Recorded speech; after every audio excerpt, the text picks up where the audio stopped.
নমস্কাৰ সকলোকে মোৰ অন্য এটা ভিডিঅ'লৈ স্বাগতম। ব'লক ভিডিঅ'টো আৰম্ভ কৰোঁ। ফাগুন মাহ সোমালে গছে পাত সলালে পচুৱাই উৰুৱালে ধূলি আৰু সেই ধূলি পৰি মোৰ চোলা পেণ্ট একেবাৰে হৈ গ'ল বালি বালি।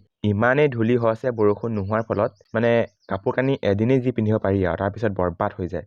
সেই হেতুকে ভাবিলোঁ আজি মই মোৰ কাপোৰকেইটাকে ভালকৈ ধুই কৰি লওঁ। তো ব'লকচোন কাপোৰকেইটাকে ধুই লওঁ।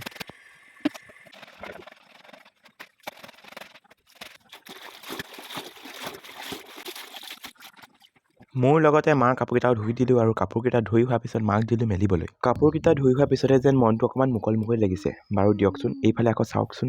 এইখন ৰাতিপুৱা হোৱা চোতাল বুলি কোনে ক'ব বাৰু, গোটেই গছৰ পাত পৰি অৱস্থা নাইকিয়া হৈ আছে। কেঁচা গোবৰে অকল গোবৰ আৰু পানীয়ে ঘৰটো মহাৰো বুলি ভাবিছোঁ। তাৰ মানে মহৰাৰ এটা কাৰণ আছে। এইফালে মচি থোৱা আছিলে যেনিবা, তথাপি আকৌ এবাৰ মচিবলগীয়া হৈছে।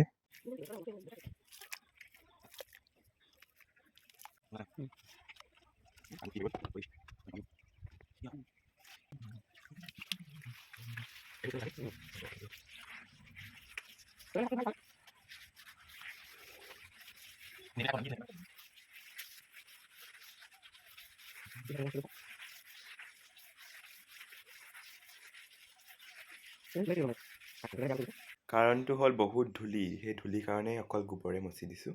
এতিয়া হৈ গ'ল। গা পা ধুই আজৰি হ'লোঁ। এতিয়া মানে মাক ৰং কৰি দিব লাগে। এয়া চুলি ৰং কৰি আছে। মই হেনো অকণমান লাগি দিব লাগে বোলে, সনাত সহায় কৰি দিব লাগে। আজিলৈ ভিডিঅ'টো ইমানতে সামৰণি মাৰিছোঁ। Bye bye.